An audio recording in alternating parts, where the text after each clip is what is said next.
皆さんこんにちは、ヒロです。いつも動画の方をご視聴いただきありがとうございます。前回はサビで時刻と化した燃料タンクのレストアを行いました。中身すごかったですけどね、無事に終わりました。そしてスピードメーター、タコメーターの動作確認もしました。こちらもバッチリでしたね。今回は乗り物にとって一番大切な部分、ブレーキのオーバーホールをやっていきたいと思います。ただですね、これが一筋縄ではいかなかったんですよ。いやーくっさいこれなんだいきなりやべくっさいやばいっすねめちゃめちゃ臭いこれ涙出てきたこれあかんくっせと悪戦苦闘しながらも修理に挑戦してみました。果たしてしっかりブレーキ治るんでしょうか。それでは行ってみましょう。はい、それではですね、これからですね TZR50R のフロントリアブレーキをねオーバーホールしていきたいと思います。もうね、フロントもリアもね、固着してね、全く使い物にならなくて、ちょっとどうしようもないんでね、これからちょっとこいつをね、修理していきたいと思います。はい、じゃあまずね、フロントのね、マスターシリンダー、これだね。フロントのね、ブレーキキャリパー、こいつをね、ちょっとオーバーホールしていきたいと思います。それではね、作業始めていきたいと思います。今マスターシリンダーね、こんな感じなんですけども、なんかね、ブレーキレバーがね、へし曲がっちゃってね、もううんともすんとも言わないですね。もう固まっちゃってる。中でね、もう多分固着しちゃってるんだろうと思うんですけどね。なんで一回マスターシリンダー開けて、ブレーキフルード抜いて、ちょっと中の様子ね、見ていきたいと思います。もうこれじゃあ何にも使えないよね。勝てよし今ね、中身ね、抜きました。こんな感じですね。なんかそんなにひどくはなさそうだけど、とりあえずね、分解続けていきます。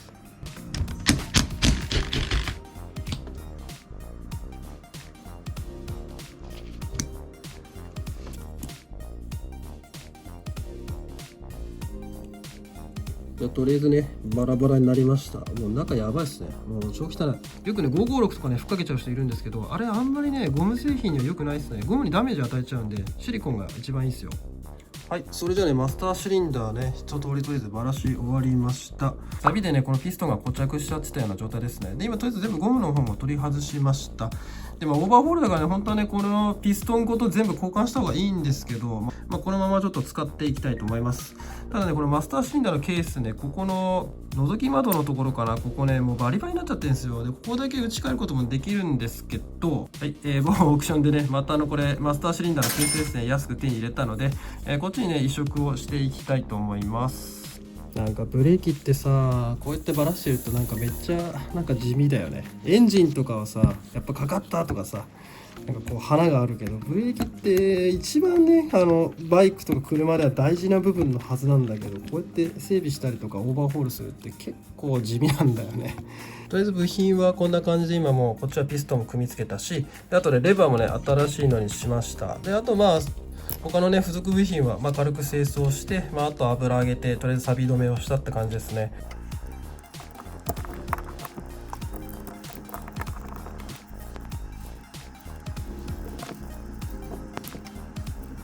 それではね、とりあえずマスターシリンダーとブレーキレバー、これで完成ですね。はい、次ですね。マスターシリンダーの次はこっちのね、ブレーキキャリパーの方行ってみたいと思います。それではね、このピストンなんですけども、僕は今回このウォーターポンププライヤー、こいつを使って外していきます。ただね、こいつでこのピストンをつまんで引き抜く方法ですね。サービスマニュアルには推奨してないやり方なので、あんま真似はしないでください。あくまでもこれ僕の場合でっていうことでお願いします。じゃあこれ外していきます。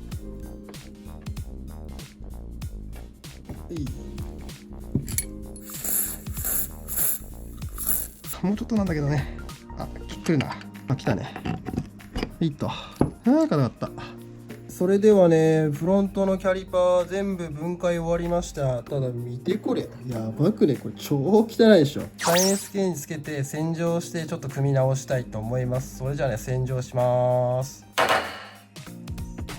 それじゃあね、キャリパーの部品組み付けていきたいと思います。今グリスに入れました。で、この溝の部分、一番下の部分と次2段目の部分ですね。ここにね、シールを入れていくような感じですね。やっぱりグリス塗ってないと貼りづらいし、あとゴム切れちゃいますね。力ずくでやっちゃうと。やっぱシリコングリス入ってるとね、変形というか入れる時もすごくスムーズに入るので。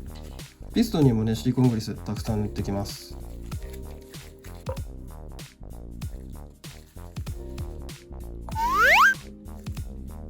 はい、じゃあピストン入りましたね。じゃああとね、細かいところまた組んでいきます。ブレーキパッドの方なんですけども、これからね面取り加工をしていきたいと思います。面取り加工って何ぞやってことなんですけども、このブレーキパッドのですね、この角の部分、ここをね軽く丸くしてあげるような感じですね。でこれをやることによってブレーキを踏んだ時にキーって鳴く音あるじゃないですか。あれブレーキ鳴きって言うんですけども、そのブレーキ鳴きを抑えられます。であともう一つはね、ブレーキのねディスクローターに対しての攻撃性もね低くなりますのでね、ここをしっかり加工してあげようと思います。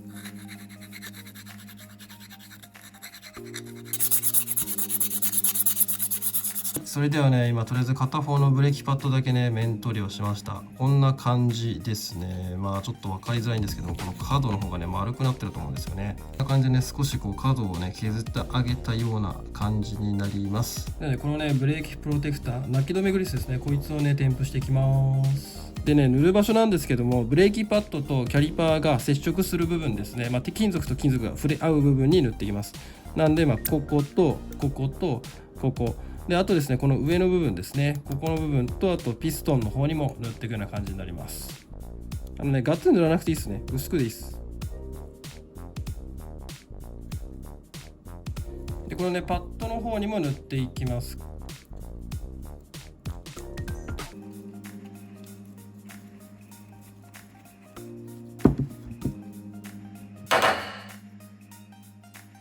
はい、次はですねリアブレーキになります。リアのマスターシリンダーから、あとこのキャリパーですね、全く機能してないので、こいつもね一回分解して様子見ていきたいと思います。さあやりますか。うわ、中はまたブレーキフルード入ってんのか。じゃあまずブレーキフルードからですね抜きます。マスターシリンダーのタンクにたっぷり入ってる。くるよ。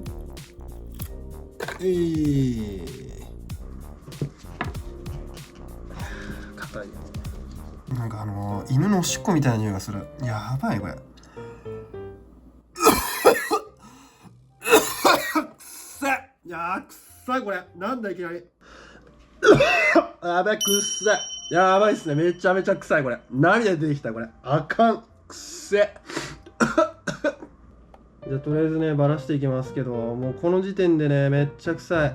なんか作業が止まる。やばいなこれ。でこれからですね、もうちょっと臭いから嫌なんだけど、まず最初にマスターシリンダーの分解をしていきたいと思います。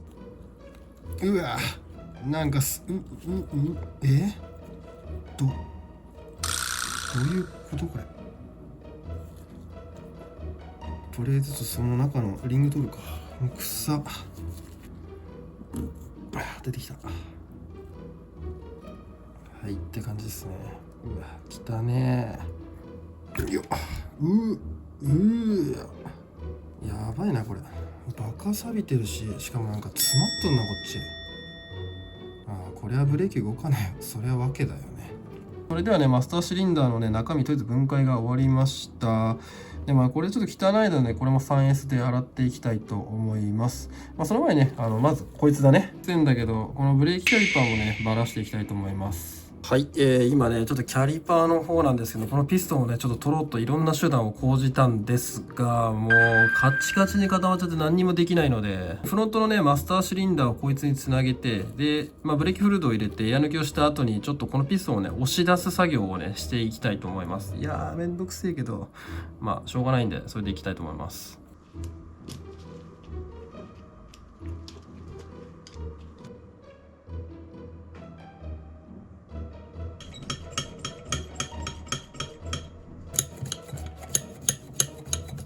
ってくると思うんで。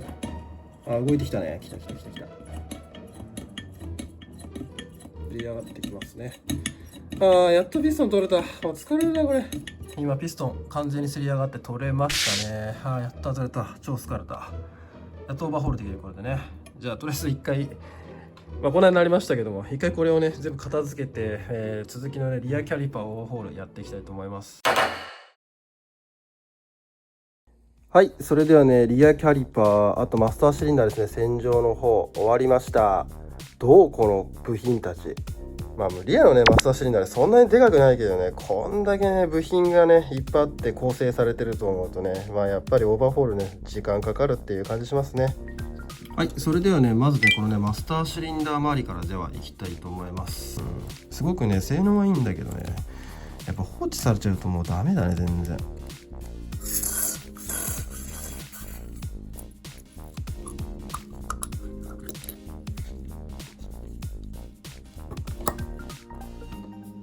よし。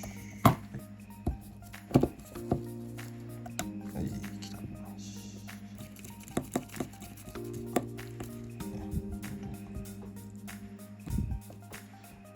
うりっということで、こいつがゴムが入って、こいつが入ってカバーがつくと。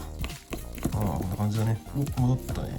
はい、それではね、マスターシリンダーできました。組み終わりですね。あとこっちブレーキホースつなぐだけなんで、とりあえずマスターシリンダーの組み込みは終わりです。次はね、キャリパーいきたいと思います。それではね、次はね、リアのキャリパー組んでいきたいと思います。でちなみにね、ブレーキパッドはね、これもともとついてたやつなんですけども、見て、こんだけね、まだ残量あるんで、若干ね、汚いですけども、まだ使えるということなんで、これはこのままね、またフロントと同様、ここの角の面取りをして使っていきたいと思います。で、他のパートね、全部洗浄したのでね、だいぶ綺麗になったと思います。ちょっと腐食まではね、完全に取りきれないけど、いいでしょっていう感じですね。よし、じゃあやっていこう。リアキャリパーはね、さっきフロントでやった時と同様です。ただピストンがね、1個になったぐらい、それだけの差だよね。いいね、すごい入った。さ、ピストンさ、俺さ、これ今回外した時思ったんだけどさ、普通こっちだよね。向きね。でもね、純正のね、パーツリスト見るとね、こっち側になってるんだよね、ピストンの向きがね。こっち側で組んでいきたいと思います。面白いよね。はい、それじゃあね、ピストンが入りました。はい、それではね、次はね、一応ブレーキパッドのね、面取り加工もね、しときたいと思います。これフロントとやった時と同様ですね。ここの角と、あとここですね、を削ってあげるだけですね。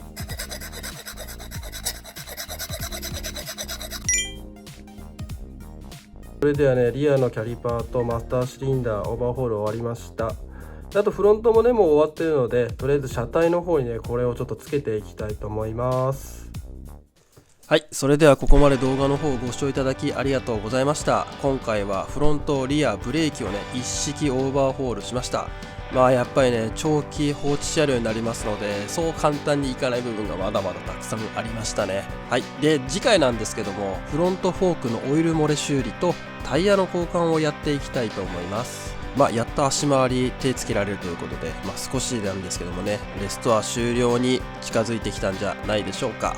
とはいえまだ外装、電装品、あとリア周りですね、一式はまだ手つかずなので、まだまだ時間かかると思います。皆さんお付き合いの方よろしくお願いします。時代に逆行したこのバイクのレストア修理をですね、応援してもいいよって方いましたら、チャンネル登録もしくは高評価ボタンよろしくお願いします。ではまた次回の動画でお会いしましょう。さようなら。